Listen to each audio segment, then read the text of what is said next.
Gagawa po tayo ng mango float or mango graham float. So, meron ko dito ng graham. And dalawang chilled na angel creamer, all-purpose cream, and isang condensed milk. And naghiwa-hiwa na rin ako ng mango, yung nabili namin sa Philippine Festival na napuntahan namin. So, naka-chilled siya. I-blender ko muna itong para mas umano siya, umalsa. Mas marami, di ba? So, ayan. Sinarado ko yung door kasi nag-work at home yung aking jusawa. So, ayan. So, gagawin ko na kasi yung mango is hinog na siya. Sabi nila yung mango is galing ng Davao according dun sa nagtitinda. So, let's do it.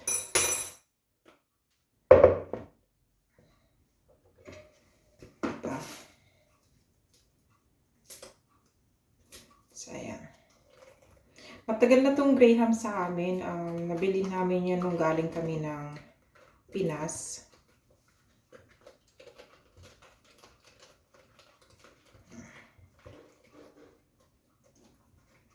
Di ko lang sure kasi yung ginagawa ko is 2:1. Di ko alam kung okay na yung tamis nitong isang or kung kailangan kong magdagdag.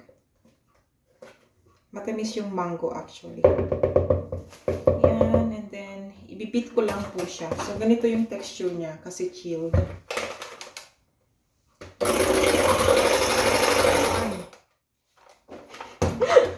Mali pala yung isang pastilan. Oy. Panggulo na po ako. Ayan. Mali.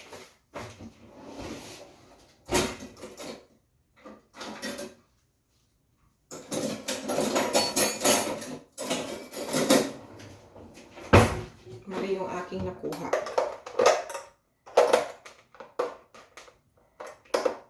Ay.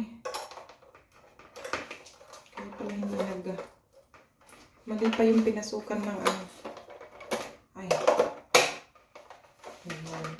Excited lang. So, ayan. Nasa natin. Para lang siya, mas umami. Umago.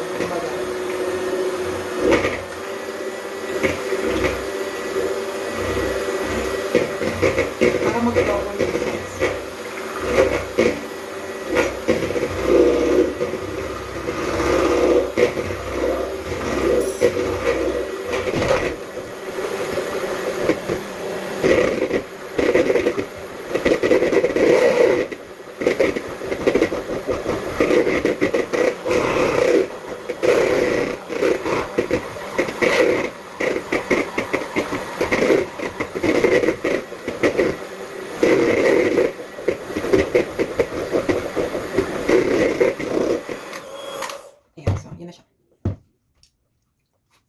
Sarap na. And then, ilalagay natin itong condensed milk.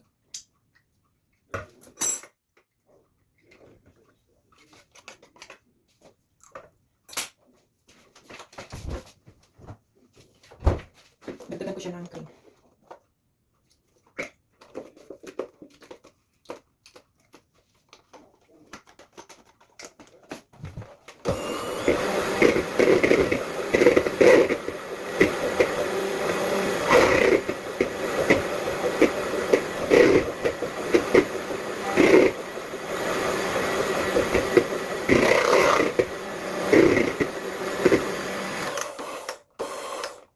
So, ayan. It's done na.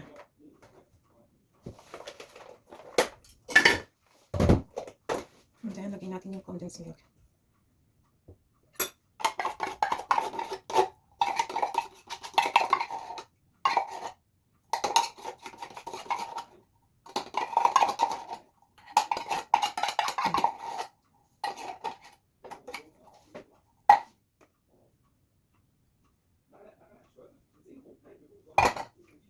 And then, mix natin.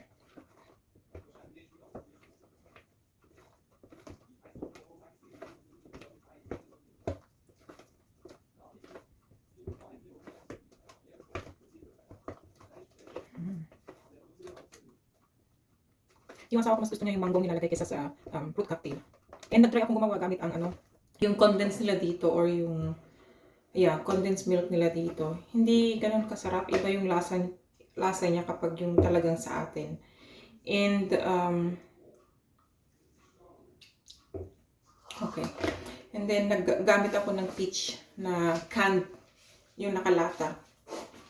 And hindi masarap. Masarap siya pero mas iba pa rin, mas masarap pa rin kapag And dahil meron akong ganito, dito ko siya ilalagay. Gagawin pala i-layer.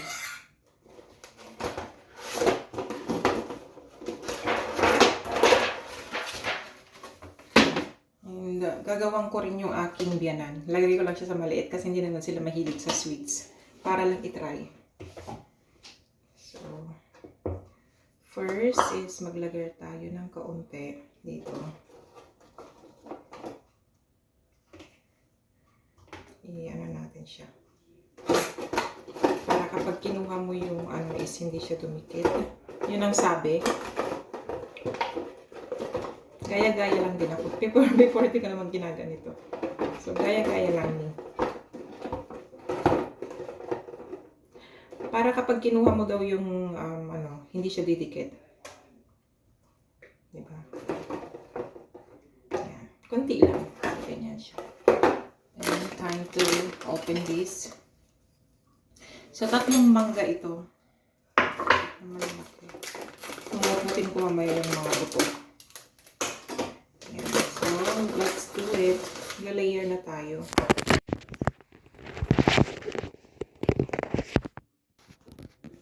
Nahulog yung phone.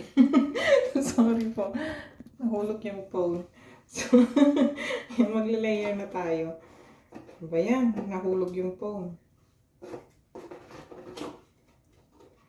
Ayan.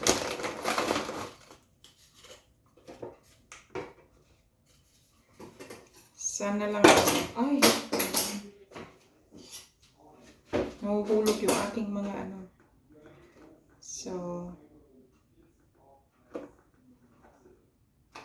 ayan. So, bawasan natin to. Kailangan ko to.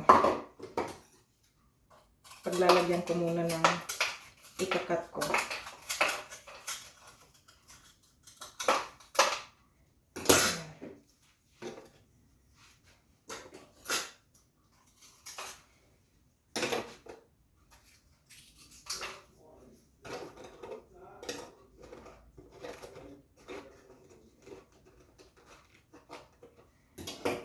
Ayan. And then, layeran natin siya ng cream. 1 cup. Or, dagdagan natin.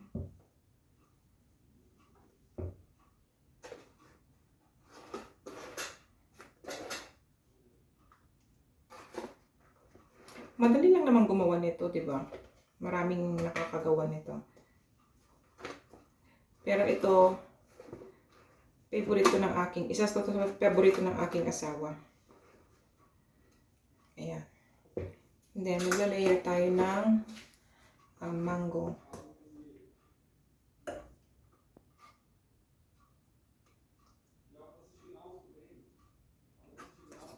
Huwag natin siyang tipirin ng mangga dahil marami kaming nabili. Para mas masarap.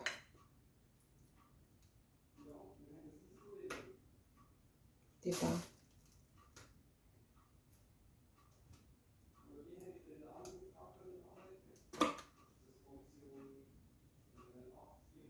Ayan. And then, layer ulit. So, try ko siya ngayong bawasan dito sa gilid. Ayan. Oo, pantay na siya.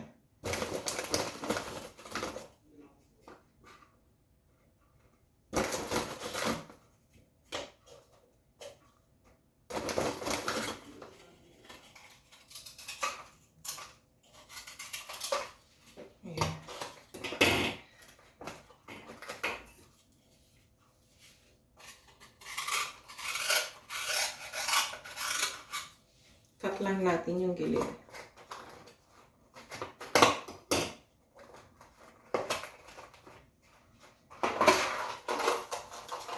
Then may mga ano siya sa gilid-gilid. Palagyan ko siya ng mga yung mga ika-crush ko yung ano, mga durog-durog.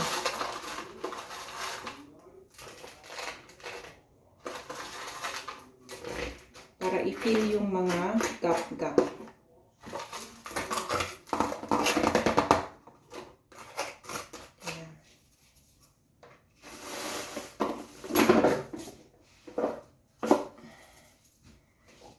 And then, another set.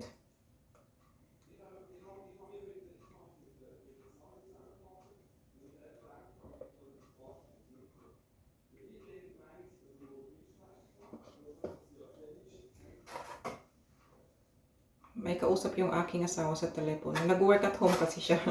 Saan siya na po sa ingay. Sa background.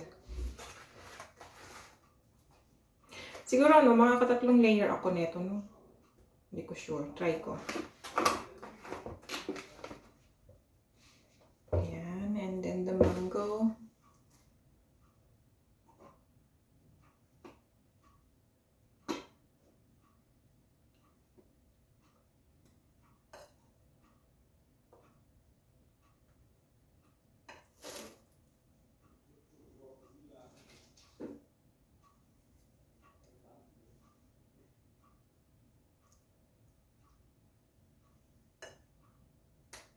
Ayan. Sarap ng mangga. Bango pa.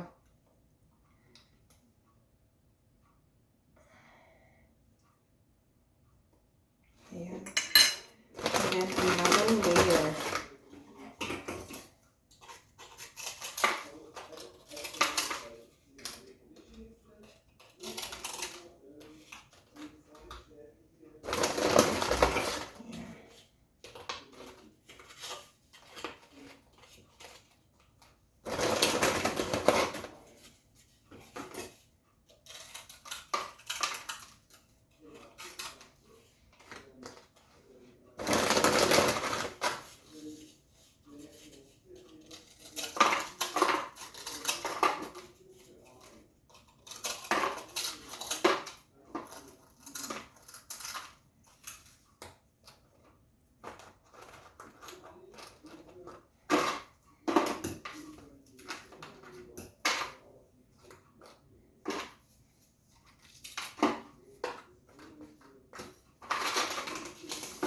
Trabaho lang to. Maraming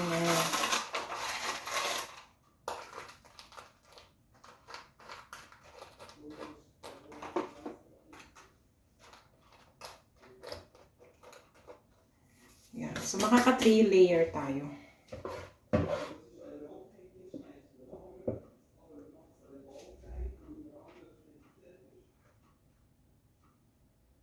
Pangatlong layer na yun eh.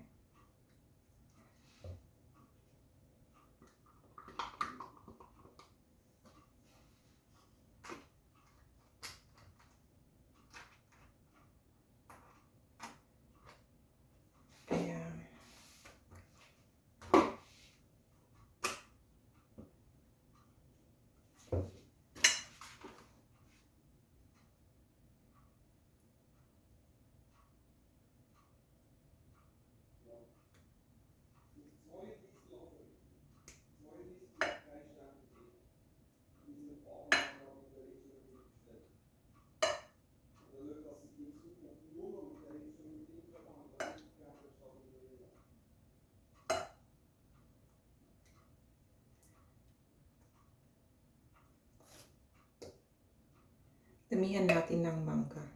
Ay, ba yan? Kakanta hulog. So, ayan. Tapos na yung isang layer.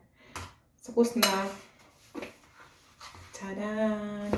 Magka-crush ako ng isa. Dito ko lang sa ito.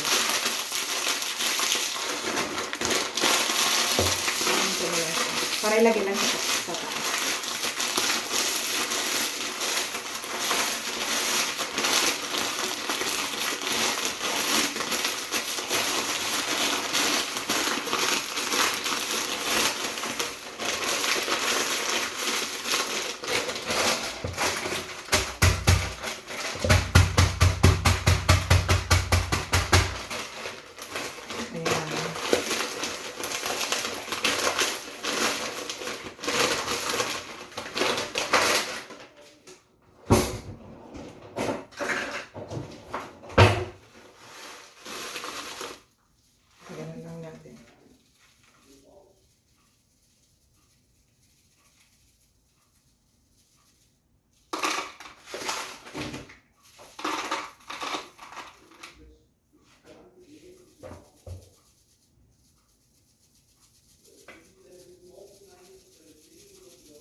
di ba?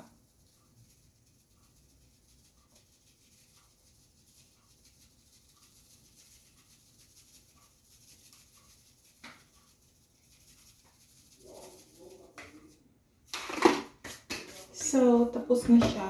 Then, cover na natin siya.